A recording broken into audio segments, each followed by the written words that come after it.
നമസ്കാരം. എൻ്റെ പുതിയൊരു വീഡിയോയിലേക്ക് എല്ലാവർക്കും സ്വാഗതം കേട്ടോ. അപ്പോൾ ഞങ്ങളിന്ന് അമ്പലത്തിലേക്ക് പോകാനായിട്ട് റെഡി ആവുകയാണ്.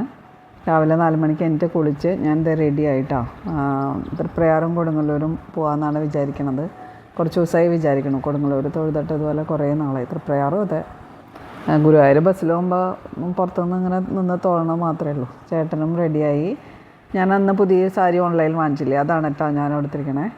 കുഴപ്പമില്ല, എനിക്കിഷ്ടപ്പെട്ടു ഉടുത്തിട്ട്. നല്ല സുഖമുണ്ട് കൊടുക്കാനായിട്ട്. ഇനി ഞാൻ വിളക്കെല്ലാം കത്തിച്ച് പൂജാമുറിയിലും എല്ലാ സ്ഥലത്തും വിളക്കെല്ലാം കത്തിച്ച് അമ്മ അതേ വണ്ടി വരുന്നത് നോക്കിക്കൊണ്ട് നിൽക്കുകയാണ്. അപ്പോൾ ഇന്നലെ രാവിലെ തൊട്ട് ഒരുവിധം നല്ല മഴയായിരുന്നു കേട്ടോ. അപ്പോൾ ഞങ്ങൾ ഇറങ്ങുന്ന നേരത്തെ അത്ര മഴ ഉണ്ടായിരുന്നില്ല. അപ്പോൾ ചേട്ടനും ഓരോരുത്തരായിട്ട് കയറ്റുകയാണ്. അപ്പോൾ ആദ്യം അമ്മയെ കയറ്റി, അതിന് ശേഷം ഞങ്ങൾ രണ്ടുപേരും കയറി കേട്ടോ. അങ്ങനെ ഞങ്ങൾ യാത്ര തുടങ്ങി. കൊടുങ്ങല്ലൂർ വരെ കുറച്ച് മോശം റോഡായിരുന്നു. പിന്നെ അതിന് ശേഷം പുതിയ NHൻ്റെ പണി ഏകദേശം അവിടെ നിന്ന് തൊട്ട് പൂർത്തിയായിട്ടുണ്ട് കേട്ടോ. അപ്പോൾ അവിടെ നിന്ന് ശേഷം നല്ല യാത്രയായിരുന്നു. ആദ്യം ഞങ്ങൾ എത്തിയത് തൃപ്രയാറാണ് കേട്ടോ. ചെറിയ കുട്ടികളായിരിക്കുമ്പോൾ ഞങ്ങൾ തൃപ്രയാറും കൊടുങ്ങല്ലൂരും ഒക്കെ അമ്മൂമ്മ മാസത്തിൽ ഒരു പ്രാവശ്യം ഞങ്ങളെ കൊണ്ടുപോയിരുന്നു കേട്ടോ. പിന്നെ നമ്മൾ മാസത്തിലല്ല, കൊല്ലത്തിലൊരു പ്രാവശ്യം പോയാലായി അങ്ങനെ. പക്ഷെ നാലമ്പലം എല്ലാ കൊല്ലവും ഞാൻ പോകാറുണ്ട്. നാലമ്പലത്തിൽ പോകുമ്പോൾ എവിടെയും വരും. പിന്നെ ഗുരുവായൂർ പോകുമ്പോൾ ഇടയ്ക്കൊന്ന് ഇറങ്ങി തൊഴാറുണ്ട്. അങ്ങനെ ആദ്യം തൃപ്രയാർ എത്തിയപ്പോൾ അവിടെ ശിവയിലേക്ക് ഭഗവാനെ എഴുന്നള്ളിക്കുകയായിരുന്നു കേട്ടോ. അത് കണ്ടപ്പോൾ ഭയങ്കര ഒരു സന്തോഷമായി. കാരണം ഭഗവാന് നമ്മളെ കാണാൻ വേണ്ടി പുറത്തേക്ക് വന്ന ഒരു സന്തോഷമാണ് അങ്ങനെ തോന്നിയത്. അങ്ങനെ ശിവേലിയുടെ ഒപ്പം പ്രദക്ഷിണമൊക്കെ വെച്ച് പിന്നെ ഞങ്ങൾ അപ്പം തന്നെ ഉള്ളിൽ കയറി തൊഴുതു കേട്ടോ. മഴ പെയ്യുന്ന കാരണം അവിടെ കാണാൻ നല്ല ഭംഗിയായിരുന്നു കേട്ടോ. പുഴയ്ക്ക് ഭയങ്കര ഭംഗിയല്ലേ. പിന്നെ ഇവിടുന്നാണ് ഭഗവാൻ ഈ പുഴ കടന്ന് ആറാട്ടുപുഴ പൂരത്തിന് പോവാത്രേ. പിന്നെ അവിടുത്തെ വേറൊരു പ്രധാന വഴിപാടാണ് കേട്ടോ മീനുകൾക്ക് ഭക്ഷണം കൊടുക്കുക. ഇവിടുത്തെ മീനുകളെ ആരും ഒന്നും ചെയ്യില്ല. എന്താ പറയുക, ഇത് ഭഗവാന്റെ സംരക്ഷണത്തിലുള്ള മീനുകളാത്രേ. പുണ്യമീനുകളെന്ന് അത്രേ പറയുക.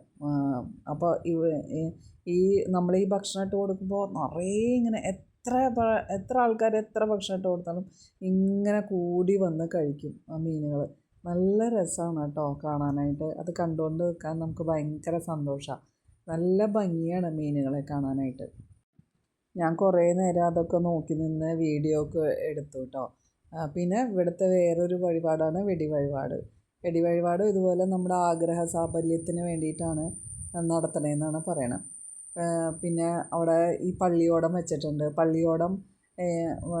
ഈ പള്ളിയോടത്തിലാത്രേ ഭഗവാൻ ആറാട്ടുപുഴ പൂരത്തിന് പോവുക. അതൊക്കെ ഭയങ്കര ഒരു എന്താ പറയുക, ഒരു ചടങ്ങാണ് ഇവിടുത്തെ. അതാണ് വെടിവഴിപാടിൻ്റെ റെസീറ്റാണ്.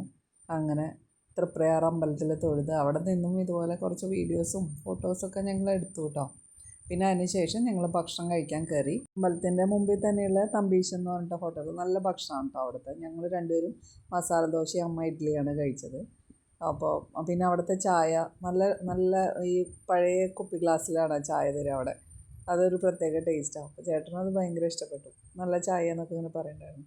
അതിന് ശേഷം ഞങ്ങൾ കൊടുങ്ങല്ലൂർക്കാണ് ഇനി ഞങ്ങളുടെ അടുത്ത യാത്ര കേട്ടോ. അപ്പോൾ അതിന് സാരിക്ക് മാച്ച് ചെയ്തൊരു കമ്മലൊക്കെ ഇട്ടപ്പോൾ ഞാനതൊന്ന് ഇടയ്ക്ക് നോക്കിയതാണ്.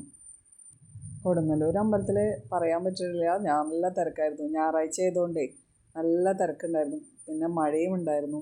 എങ്ങനെയോ ഞങ്ങളുടെ അവിടെയൊക്കെ തൊഴുത്.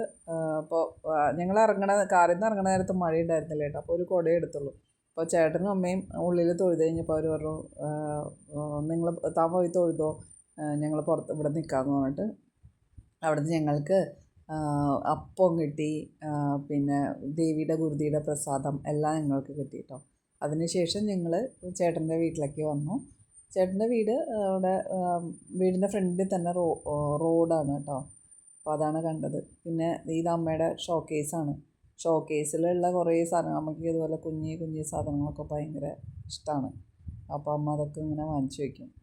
പിന്നെ കുട്ടികളുടെ കളിപ്പാട്ടങ്ങൾ, പണ്ട് കളിച്ചത്, എൻ്റെ മോൻ കളിച്ച കളിപ്പാട്ടങ്ങളൊക്കെ ഉണ്ട്. ഈ ടെഡി ബെയർ, അതൊക്കെ എൻ്റെ മോൻ്റെ കളിപ്പാട്ടങ്ങളായിരുന്നു. അതൊക്കെ കണ്ടപ്പോൾ അവൻ്റെ ഓർമ്മയും വന്നു കേട്ടോ. നല്ല ഒരു നൊസ്റ്റാൾജിയാണ് അതൊക്കെ കാണുമ്പോൾ. പിന്നെ അവിടെ തന്നെ ഞാൻ ഞാൻ ചെയ്തൊരു വർക്കായിരുന്നു കേട്ടോ. ഞാൻ പണ്ട് ബാംഗ്ലൂരിൽ ഇരിക്കുമ്പോൾ ചെയ്തൊരു വർക്കാണത്. അത്ര പെർഫെക്റ്റ് ഒന്നുമല്ല, അത് വെറുതെ ഇങ്ങനെ ഒരു ഫ്രെയിം ഇട്ട് വെച്ചു മാത്രം. ഇത് ഞങ്ങളുടെ റൂമായിരുന്നു. അപ്പോൾ ഇവിടെയാണ് ഞങ്ങൾ ഇവിടെ വരുമ്പോൾ ഇവിടെയാണ് കിടക്കുക.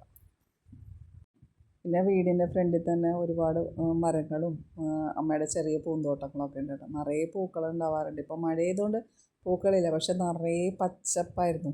അപ്പോൾ എൻ്റെ സാരിക്ക് മാച്ച് ആയതല്ലേ, അപ്പോൾ പച്ചയും പിങ്കും കൂടി കാണുമ്പോൾ ഒരു ഭംഗിയല്ലേ. അപ്പോൾ അങ്ങനെ ഞാൻ അവിടെ കുറച്ച് റീല് പോലെയൊക്കെ എടുത്തു. അങ്ങനെ അപ്പോൾ അത് റീലായിട്ട് ഞാൻ ഇടാം ഒരു ദിവസം. ഇത് റീൽ തോന്നുന്നത് ഇതൊക്കെ തന്നെ ഉള്ളൂ കേട്ടോ, വേറെ ഒന്നുമില്ല. പിന്നെ അതിനുശേഷം ഞങ്ങൾ തിരിച്ച് എറണാകുളത്തേക്ക് വന്നു. അവിടെ അത് വഴിയിലൊക്കെ ഇതുപോലെ മഴ നനഞ്ഞ് കിടക്കുന്ന പാടങ്ങളൊക്കെ കാണാൻ നല്ല രസമാണ്. പിന്നെ ഞങ്ങൾ തിരിച്ച് വീട്ടിലെത്തിയപ്പോൾ എന്താ ഒരു ലൈറ്റൊക്കെ ഓണായി കിടക്കുമായിരുന്നു. രാത്രി 5 മണിക്ക് പോയതല്ലേ. അങ്ങനെ തിരിച്ച് വീട്ടിലെത്തി. അതിനുശേഷം ഞങ്ങളുടെ അടുത്തുള്ള അമ്പലത്തിൽ തന്നെ ഒരു വിദ്യാജ്യോതി കുട്ടികൾക്ക് +2 പഠിച്ച കുട്ടികൾക്ക് പുരസ്കാരം സമർപ്പിക്കലുണ്ടായിരുന്നു. അപ്പോൾ അത് കണ്ടു. അതിനുശേഷം അവിടെ പ്രസാദോട്ടം ഉണ്ടായിരുന്നു കേട്ടോ. അതും കഴിച്ച് ഞങ്ങൾ വീട്ടിലെത്തി. അപ്പോൾ എൻ്റെ ഇന്നത്തെ ഒരു വീഡിയോ ഇത്രയേ ഉള്ളൂ. അപ്പോൾ എല്ലാവർക്കും ഇഷ്ടമെങ്കിൽ ലൈക്ക് ചെയ്യുക, ഷെയർ ചെയ്യുക, കമൻറ്റ് ചെയ്യുക. എല്ലാവർക്കും നല്ലൊരു ദിവസം നൽകി ഭഗവാൻ അനുഗ്രഹിക്കട്ടെ. Okay, thank you.